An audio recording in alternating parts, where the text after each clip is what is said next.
èéfín ẹ̀rọ amúnáwá pa èèyàn méje aráàlú gbarata o.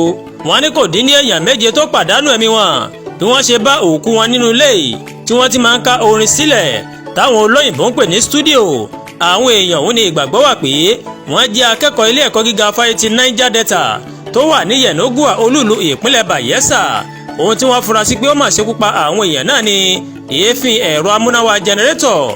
iléeṣẹ́ ìròyìn Punch Metro ó ní òpópónà Transformer Road agbègbè Amarata Yenogua ní ilé tí wọ́n ti máa ń ká orin sílẹ̀ tí wọ́n ti bá òkú àwọn ènìyàn náà wà o. ọ̀kan lára àwọn òkú náà Akpos Barakubo òun ló ní ilé orin ọ̀hún.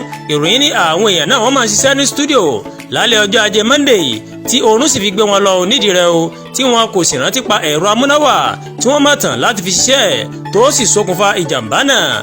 wọ́n ní òkú àwọn mẹ́fà ni wọ́n kọ́kọ́ bá ní òwúrọ̀ ọjọ́ ìṣẹ́gun Tuesday àmọ́ tí ẹnìkejì ń pọ̀ kàkà kú lọ́wọ́ tí wọ́n sì sáré gbé dìgbàdìgbà lọ sí ilé ìwòsàn kí òun náà tó padà jáde láyé o. àwọn ẹ̀ṣọ́ aláàbò ti gbé ilé náà ti pa báyìí tí wọ́n ti ń ka orin sílẹ̀ o. wọ́n ní tí wọ́n sì ti gbé òkú wọn lọ sí mọ́ṣúárì.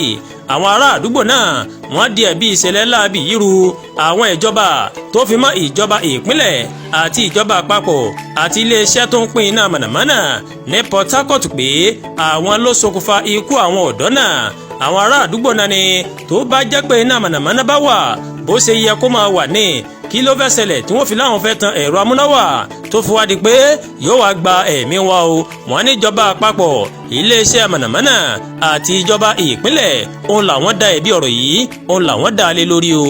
Àdúràgbà Olúwatóyìn lóníròyìn yìí ẹ ṣé púpọ̀ tí ẹ̀ ń wo Ẹ̀yà Yorùbá TV o.